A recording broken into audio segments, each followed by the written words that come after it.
Lebanon ও ইসরায়েলের মধ্যে হওয়া নতুন যুদ্ধবিরতিকে প্রহসন বলে প্রত্যাখ্যান করেছে ইরান সমর্থিত হিজবুল্লাহ। সব ইসরায়েলি সেনা প্রত্যাহার না করা পর্যন্ত লড়াই চালিয়ে যাওয়ার ঘোষণা দিয়েছে গোষ্ঠীটি। যুদ্ধবিরতিতে সম্মত হলেও হামলা থামায়নি ইসরায়েল, জবাব দিচ্ছে হিজবুল্লাহ। এদিকে লেবাননের সংঘাত বন্ধে নেতানিয়াহু ও হিজবুল্লাহর সঙ্গে আলোচনা হয়েছে বলে জানিয়েছেন মার্কিন প্রেসিডেন্ট। অন্যদিকে আজ আবারও শান্তি আলোচনায় বসতে যাচ্ছে যুক্তরাষ্ট্র ইরান। যুক্তরাষ্ট্রের মধ্যস্থতায় নতুন যুদ্ধবিরতিতে সম্মত হয় ইসরায়েল ও লেবানন সরকার। তবে নতুন এই যুদ্ধবিরতি লঙ্ঘন করে লেবাননে হামলা ও সামরিক অভিযান আরও বাড়িয়েছে দখলদার বাহিনী। বৃহস্পতিবার সারাদিন দক্ষিণ লেবাননের বিভিন্ন এলাকায় একের পর এক প্রাণঘাতী হামলা চালিয়েছে ইসরায়েলি বাহিনী। লেবাননের রাষ্ট্রীয় সংস্থা জানিয়েছে তাইরের শহরের 4টি ক্ষেপণাস্ত্র হামলা হয়েছে। এতে নিহত হয়েছে 4 জন। স্বাস্থ্য মন্ত্রণালয়ের তথ্যানুযায়ী গত 2 মার্চ থেকে শুরু হওয়া ইসরায়েলি হামলায় এখন পর্যন্ত প্রাণ গেছে 3,526 জনের, আহত আরও 10,733 জন। এমন যুদ্ধ পরিস্থিতিতে দক্ষিণ পূর্ব লেবাননের মারজাউন এলাকায় মর্টার হামলায় নিহত হয়েছেন জাতিসংঘের শান্তিরক্ষী বাহিনীর আরও 1 সেনা, আহত আরও 2 জন। নিহত শান্তিরক্ষী সার্বিয়ান নাগরিক ছিলেন। হামলার তদন্ত করা হচ্ছে বলে জানিয়েছে জাতিসংঘ। লেবাননে আমাদের জাতিসংঘ শান্তিরক্ষা বাহিনীর আরও একজন সদস্য নিহত হয়েছেন। তিনি সার্বিয়ার 27তম মেকানাইজড ব্যাটালিয়নের সার্জেন্ট ছিলেন।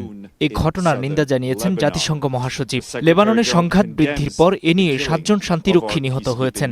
আমরা জোর দিয়ে বলছি, এসব হত্যাকাণ্ড যুদ্ধাপরাধ। এদিকে বৃহস্পতিবার দক্ষিণ লেবাননে ইসরায়েলি বাহিনীদের লক্ষ্য করে একাধিক ক্ষেপণাস্ত্র হামলা চালিয়েছে হিজবুল্লাহ।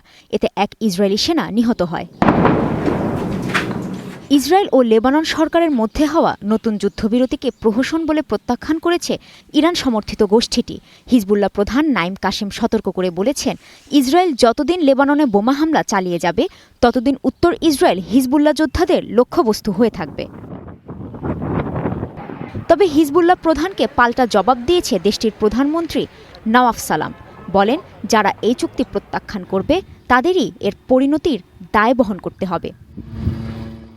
এরই মধ্যে লেবাননের পরিস্থিতি নিয়ে ইসরায়েলি প্রধানমন্ত্রী ও হিজবুল্লাহর সঙ্গে আলোচনা হয়েছে বলে জানিয়েছেন মার্কিন প্রেসিডেন্ট ডোনাল্ড ট্রাম্প। তার দাবি, এ বিষয়ে ভালো অগ্রগতি হয়েছে। লেবাননের সংঘাত বন্ধের বিষয়ে হিজবুল্লাহ ও নেতানিয়াহুর সঙ্গে আমাদের যোগাযোগ হয়েছে। আমার মনে হয় খুব শিগগিরই সেখানে কিছু ইতিবাচক অগ্রগতি দেখতে পাবেন।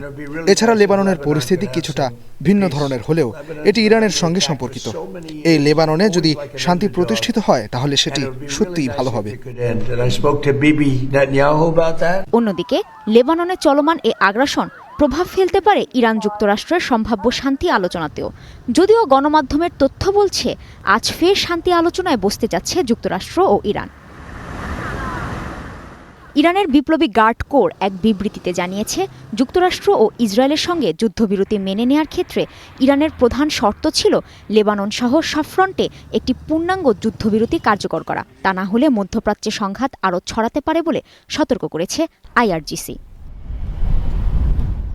কাজী শাহরিন, স্টার নিউজ।